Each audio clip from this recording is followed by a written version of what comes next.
And welcome, everyone, to Lyndhurst Community News. Today is Wednesday, August 13th. This is episode 96, and wow, summer's basically over. And you know, you could just feel it's over. First of all, kids are going back to college, and the younger kids are all now practicing for their fall sports. If you go down to the Lyndhurst High School campus every night, you know, the football players are there, cheerleaders are there. There's all sorts of things going on. And it's that time of the year. And the good thing is, hopefully, when we're over the summer, next few weeks, we get out of this heat.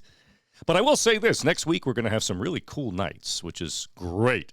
Because what I love to do is I love to open up all the windows at night. As long as it's going to be in the 60s and as long as it's dry, not humid.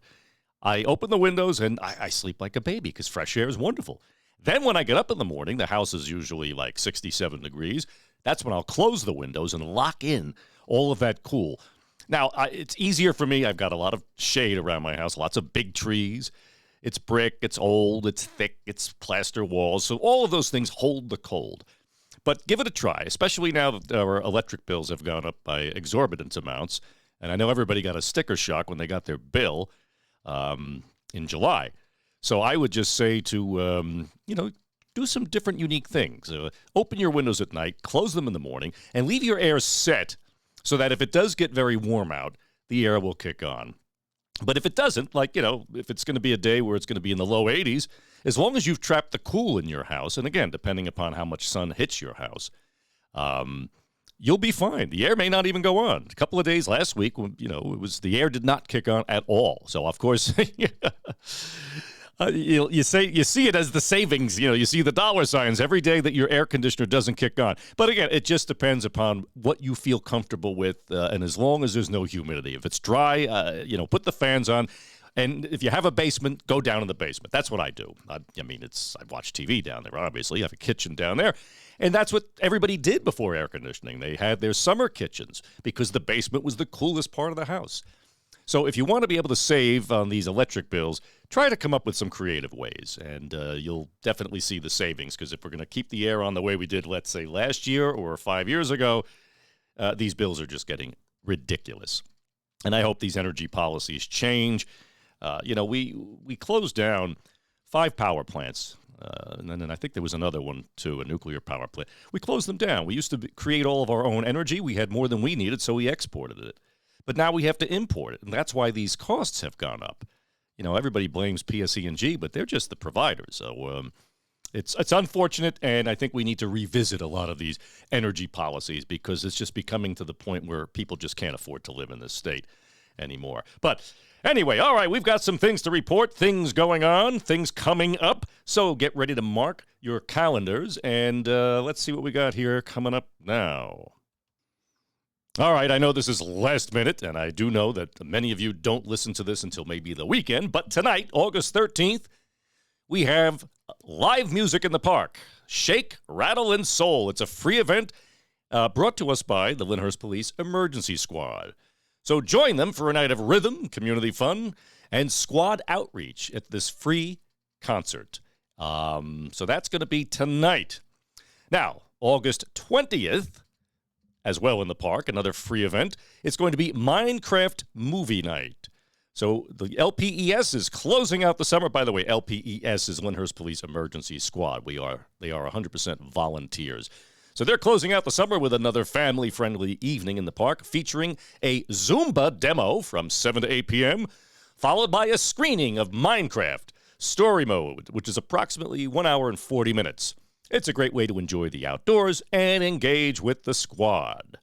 And don't forget, as I reported last time, coming up on September 27th, it's going to be the Lyndhurst Police Emergency Squad fundraiser, where they're going to have a night of meatballs and magic. And tickets are $30. Join them for a night of pasta, meatballs, salad, and desserts, as well as live tableside magic. This will be held at the senior building, and it's going to be a sit-down dinner. And it's a community favorite, and we are sure it's going to sell out. So we have a local magic group here in Lyndhurst. I believe it is they who will be providing the magic. The International Brotherhood of Magicians, I think it's called. I never knew they existed, but now I did. So that's going to be on September 27th. Now, I know this next one is a little farther out. But hey, it's here. They sent it to me. October 9th, Murder Mystery Fundraiser. It's going to be Death of a Gangster. Now, this is going to be about $65. So they're going to be bringing a full interactive murder mystery dinner theater experience to Lyndhurst in October. So get ready for a night of mobsters, mystery, and mayhem. Ticket informations and details will be coming soon. Of course, I'll remind everybody about this. So again, these are all from the Lyndhurst Police Emergency Squad. Now, since 1942, the Lyndhurst Police Emergency Squad has been proudly serving the township of Lyndhurst with 100% volunteer EMTs. Now, they're currently recruiting EMTs. They always need them. It's very hard. Same with the firemen. It's very, very difficult to get young volunteers these days. But they're looking for EMT cadets ages 16 to 18 as well as auxiliary members, and they provide all of the training. If you or somebody you know is interested, visit www.emergencysquad.com, and I'll leave that in the description box. Oh, and I also forgot to give you our email, which is LyndhurstCommunityNews@gmail.com. That, too, will be in the video description box. Send us your news, your club, organization, church, whatever it may be. Birthdays and anniversaries of note, send them in. And also, Pastor Martha Day of Lyndhurst Presbyterian Church emailed me this week.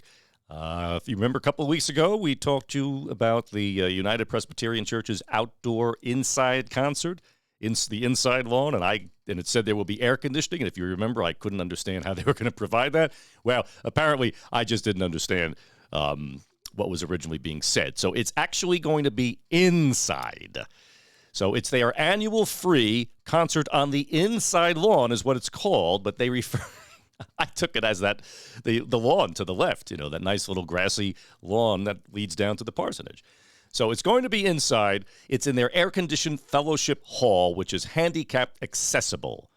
And they ask that you enter through the Page Avenue entrance. That's going to be this Saturday at 3 p.m. at the United Presbyterian Church. That's on the corner of Page and Ridge Road.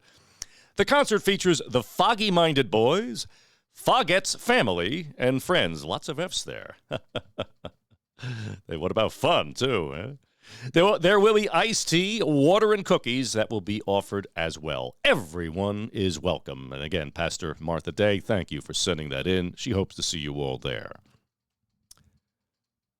Okay, and Joe Shinnick of the Lyndhurst Knights of Columbus sent this in this week.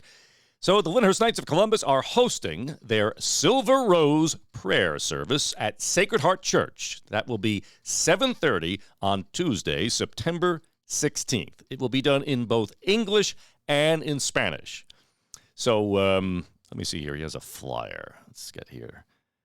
It's going to be a Rosary service, and I know we got lots of people who do the Rosary in Lyndhurst.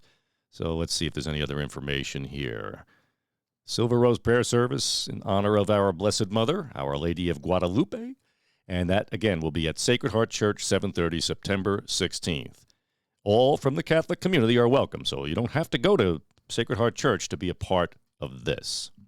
Okay, thank you, Joe, for that.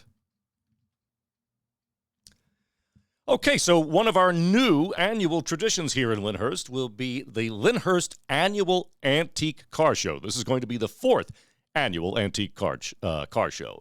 It is hosted by Mayor Robert Giangerusso and the Lyndhurst Board of Commissioners, and it is sponsored by local businesses. So the date will be Saturday, October 4th, and that's also going to be the same day of the American Legion Clam Barbecue, which is another annual thing that we do, which I work at. So I hope some of you, if you're going to hit the car show, come to the Clam Barbecue, and if you're going to go to the Clam Barbecue, walk down the street and visit the car show. So that's going to be Saturday, October 4th. Now, if there is rain, they're going to have a rain date of Sunday, October 5th. But don't worry about the Clam Barbecue because we always get the big tent. So we're going to be just fine. So the car show starts at 12 p.m. It runs to 5 p.m. And it will be at the Lyndhurst Town Hall Park as well as at Delafield Avenue. So here's the car entry info. If you have an antique car you'd like to show or feature, it is $20 per car to register. No pre-registration is required, so you can just show up with a $20 bill and you're in. The car entrances open at 9 a.m. Now, the entrance route will be via New York Avenue West to Delafield Avenue. And again, There will be trophies awarded in each class, and we also have our old friends, the Cameos, who will be providing live entertainment at the same time. So hope to see you there, and hope to see you at the Lyndhurst American Legion Clam Barbecue that same day. There will be food and beverages available on site, and I will let you all know more about that information as it comes. Okay, so what we have here is, again, this wonderful program. If you need a passport, Bergen County Clerk John Hogan presents Around the County. And what he does, because he tries to help you out by bringing the passport office as a satellite office to each town. So we've done it several times here in Lyndhurst, and he's doing it again. That will be Wednesday, October 8th, and it's going to be in the caucus room, and that's on the second floor of Town Hall. So when you walk up those stairs in Town Hall, that is the door directly in front of you. And, of course, Town Hall is 367 Valley Brook Avenue. It will be between the hours of 10 a.m. to 2 p.m., and there is no appointment necessary. So they'll be doing the photos on site, but if you want to know what you need to bring with you, visit www.travel.state.gov for information about what documents you need. And make sure you bring a check for payments, too. There'll be free discount cards for seniors, veterans, and exempt firefighters. And for further information, you may call 201-336-7057 to get more information on that. Now, by the way, folks, you probably heard about the Real ID that went into effect. New Jersey was one of the last states to actually do it. But that's where you had to get the new license that has that little mark on it. I think it's ridiculous, actually, because it's so many of the documents that you need. Some people can't even find them. And it's like if you already had a license, then you should already be able to prove who you were. But, when it comes to some of these government ideas, they're never simple. They complicate things. But the reason I'm saying this is because if you don't want to go through the trouble of getting a real ID, because without it, you won't be able to fly. But you can fly if you have a passport, even in the contiguous 48 states and anywhere else. You can use your passport. It's much easier to get a passport than it is to get a real ID. So just letting you know that, folks. So that will be, again, October 8th in the Lyndhurst Town Hall, second floor caucus room from 10 a.m. to 2 p.m. And, again, no appointment is necessary. All right, and that's about all for this week. We're getting close to September, so there'll be a lot more things to report on. And there's also some new businesses I'm seeing in town, and I'm going to try to get to those businesses, learn all about them, and tell you all about them, because it's so important that we support all of our local merchants. I know I haven't talked about that in a while, but it is very important that we do so. It creates a local economy. It keeps those property values higher, so we can collect property taxes off of them without losing tax appeals. So it's important that we do that. So I'll start bringing you back some of those stories of the new businesses that we do a business spotlight, as I used to call them. So that's about it. And like I always say, though, folks, it's a community is not its roads, its houses, or buildings. A community is its people. And Lyndhurst is a wonderful family of communities. A wonderful community of families. Well, it's both. So it's so important to get to know your neighbors. We've got so many new families who've been moving into Lyndhurst over the last 10 years. But unfortunately, we don't get a chance to know them. It's not like years ago where people sat out front on a front porch or on their front steps and talk to their neighbors and get to know their neighbors. And today everybody works. They get home late. They're busy. And it's tough to get to know your neighbors, but it's important that you do, to look out for them, to help one another, because that's what makes a community of families. And also remember, too, to always keep an eye on your elderly neighbors, especially in the summer when it's hot. Check on them. Make sure they're okay. If they need something from the store, help them out. And also, as we always used to say here, we have a volunteer fire department who wants to remind all of you to check your smoke detector batteries or get the new smoke detectors that have self-contained lithium batteries that last for 10 years so you don't have to be dealing with it for a decade. But they save lives. We lost a life here last year in a house fire in Lyndhurst because they had no smoke alarm.